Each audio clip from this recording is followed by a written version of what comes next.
E aí, telespectadores, tudo bem com vocês? Voltando aqui com mais um resumo da Fórmula 1, dessa vez sobre o Grande Prêmio de Monza. Ontem, na real, foi um dia meio complicado pra gente decidir, porque tinha tanto a decisão do US Open e também a Fórmula 1. Só que como a gente sempre acaba fazendo os resumos da Fórmula 1, é o nosso assunto principal aqui, então nós, obviamente, hoje vamos fazer sobre o automobilismo. Fim de semana desse domingo, que na real foi um pouco diferente do que nós já estamos acostumados. Eu não sei o que vocês pensam disso, mas pra mim, basicamente, o Q3 foi mais interessante do que a própria corrida. A gente teve aí na prova em si algumas polêmicas que, são muito tristes, destroem nosso interesse pela Fórmula 1. E nessa última parte da classificação, nós tivemos um momento bem cômico lá no final. Já que eu comecei a dizer aqui sobre o Q3, vou logo falar sobre a classificação inteira. Na real, foi nessa última parte mesmo, que alguns pilotos já tinham setado os seus tempos, quando o Kimi Raikkonen na Alfa Romeo acabou batendo na última curva do circuito. Aí o que aconteceu? Tinha uns 2 ou 3 pilotos ainda sem tempo,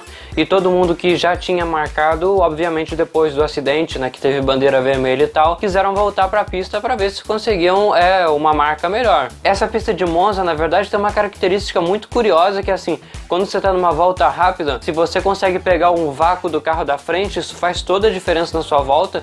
De acordo com o dado lá que eles mostraram na transmissão, acho que até 0,2 segundos que você economiza por volta. Então é uma coisa realmente imprescindível nesse circuito particular. E o que acontecia é que todo mundo queria pegar o vácuo para poder começar a volta rápida, só que ninguém queria sair, porque ninguém queria ficar na frente de todo mundo sem ter o vácuo. E aí o que aconteceu foi que quando tinha somente 2 minutos para acabar a sessão de classificação, todo mundo decidiu sair, foi só naquele instante pequenininho. Só quando alguém tomou a iniciativa de verdade de sair da garagem, que todo mundo foi atrás. E nesse caso, se não me engano, foi o Nico Hülkenberg da Renault. O estranho foi depois disso, logo no início dessa última volta, que todo mundo só tinha uma volta para fazer, né? Só tinha 2 minutos, e ninguém queria ficar na frente. Então o Hülkenberg, ele diminuiu a velocidade para que os caras atrás dele passassem, só que também ninguém queria passar. Então tava todo mundo indo lento ali na pista. Para você ter uma ideia, ele até passou reto na primeira curva, fez todo aquele zigue-zague lá para perder tempo e ver se os outros conseguiam ultrapassá-lo, mas a galera foi esperta e também diminuiu a velocidade. E acabou que nessa confusão toda eles só foram descobrir que não ia dar tempo para abrir a volta, nem sequer abrir a volta, lá quando eles já estavam terminando, assim, que já era tarde demais. E eles só começaram a acelerar no final da volta, depois das curvas do lesmo, e acabou que a maioria da galera simplesmente não conseguiu abrir a volta de verdade. Os únicos que conseguiram esse feito, na verdade, foram o Carlos Sainz e o Charles Leclerc. O Leclerc, que já estava na pole provisória, então basicamente já era pole position para ele, sem ter que fazer qualquer outra volta. Então foi realmente assim, um erro muito grande de todo mundo, né? Os caras, não se deram conta de que só tinha 1 minuto e tanto para fazer a volta. E acabou que assim, todo mundo cruzou a linha de chegada que nem besta, né? Caraca, que porcaria que a gente acabou fazendo, que nem abrir a volta deu.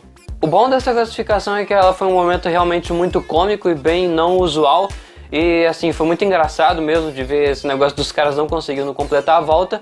Só que por um lado ruim, acabou que esse foi a coisa mais interessante que aconteceu no fim de semana. Eu não vou nem falar da largada, que não aconteceu muita coisa interessante, só alguns conflitos lá na galera de trás. O Verstappen acabou batendo com alguém, teve que trocar o bico no box, essas coisas. Começamos então pela volta 3, que era quando o Alexander Albon estava tentando ultrapassar o Sainz na McLaren.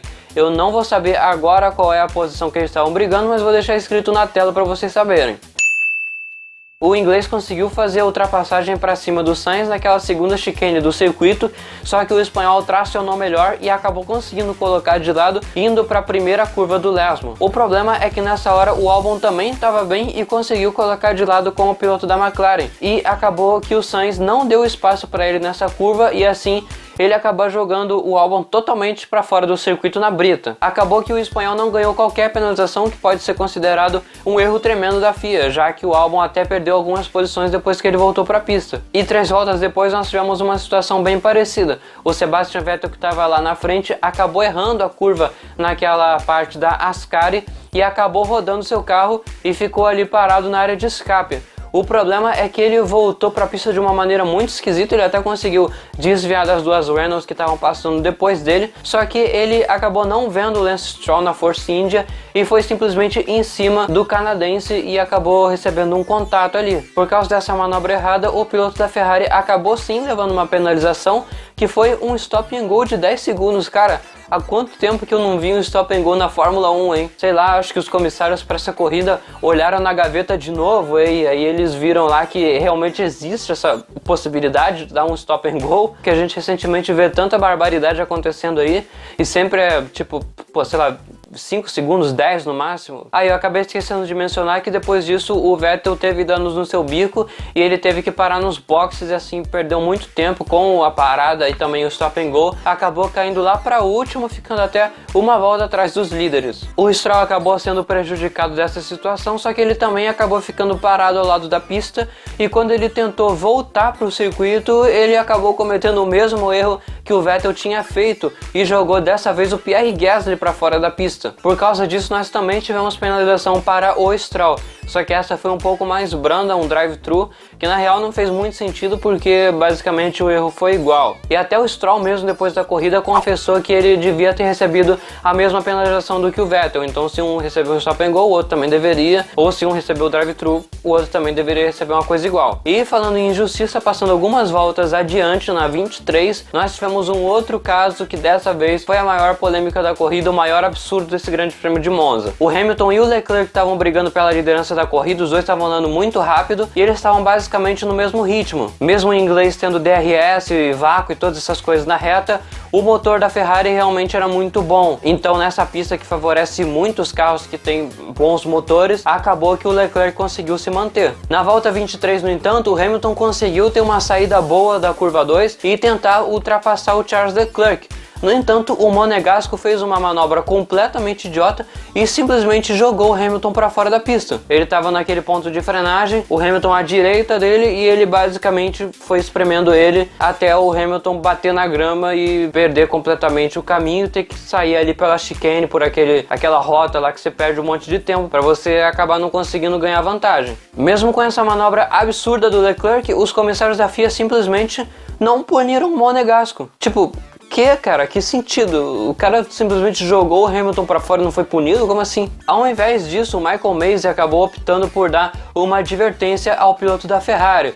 O que é basicamente, ó, cara, você errou ali, toma cuidado, se tiver mais alguma situação que você fizer alguma coisa parecida, dessa vez sim você vai receber uma penalização. E realmente essa segunda situação aconteceu. Dessa vez foi na volta 36, na primeira chicane o Leclerc acabou perdendo o ponto de frenagem e passou reto na primeira chicane, assim, na cara de pau mesmo, ele cortou simplesmente a curva. O problema maior é que muita gente argumentou, ah, mas ele perdeu tempo e o Hamilton conseguiu se aproximar. Sim, realmente, ele se aproximou, mas isso não era o certo a fazer, tanto porque ao lado, na esquerda da pista, tem aquele caminho de zigue-zague justamente feito para você ir lá quando justamente essa situação ocorrer. Que era uma situação absolutamente óbvia que estava todo mundo fazendo no fim de semana, era o certo, e o Leclerc simplesmente não fez. Pior ainda é que depois da saída da curva, quando o Hamilton tinha realmente chegado perto do Leclerc, ele ia para fazer uma ultrapassagem no Monegasco na curva grande. Ele ia colocar por fora do piloto da Ferrari, quando simplesmente ele fechou o Hamilton mais uma vez. Ele simplesmente jogou o carro para cima do Hamilton. Tanto que na situação nem tinha nenhuma justificativa, porque ele estava na linha de corrida, ou seja, ele estava no caminho ideal para você fazer com o carro de Fórmula 1, e ele simplesmente jogou o carro para a esquerda, sem qualquer motivação. Aí o Hamilton teve que frenar no meio do nada para evitar contato com o Leclerc, e o pior de tudo isso é que os comissários simplesmente não deram qualquer penalização pro Leclerc, cara. O cara simplesmente impede o seu adversário de passar duas vezes e corta a chicane e não ganha nenhuma penalização. Caraca! Antes disso, eu acabei esquecendo de falar que na volta 28 o Carlos Sainz abandonou a corrida por causa de um problema no pit stop. Os mecânicos dele acabaram não ajeitando o pneumático dianteiro direito adequadamente, assim ele estava meio solto quando ele estava saindo dos boxes. Tá vendo? Os comissários não puniram ele por causa daquela manobra no álbum, mas o destino acabou fazendo o mesmo alguns momentos depois. Enfim, isso foi basicamente o que de interessante aconteceu na corrida, não teve muita coisa na verdade. O Leclerc obviamente ganhou, né, também trapaceando 3 vezes seguidas fica fácil assim. O Hamilton algumas voltas depois dessa manobra do Leclerc fez exatamente igual e errou o ponto de frenagem na curva 1. E dessa vez sim ele fez certo, porque ele fez lá o zigue-zague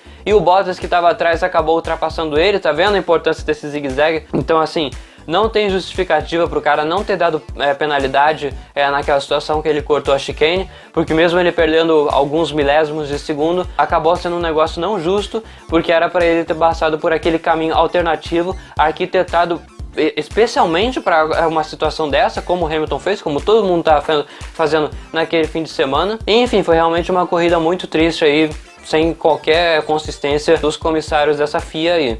Então as classificações ficaram em Leclerc, Bottas, Hamilton, Ricciardo, Hülkenberg, Albon, Pérez, Verstappen, Giovinazzi e Norris. Vê que as Reynolds aí aparentemente finalmente pegaram a mão do carro e fizeram um resultado realmente muito bom, terminando aí na quarta e quinta colocações. O próximo grande prêmio da Fórmula 1 a ser realizado vai ser daqui a 2 semanas lá no circuito de Singapura, então nós estaremos aqui com mais um resumo. É óbvio que na semana que vem nós também voltamos em um vídeo na quarta-feira, que não vai ter nada a ver com o assunto, porque não vai ter corrida. Não deixe de nos acompanhar, porque vai continuar tendo muitas coisas interessantes. Então é basicamente tudo isso por hoje. Até a próxima!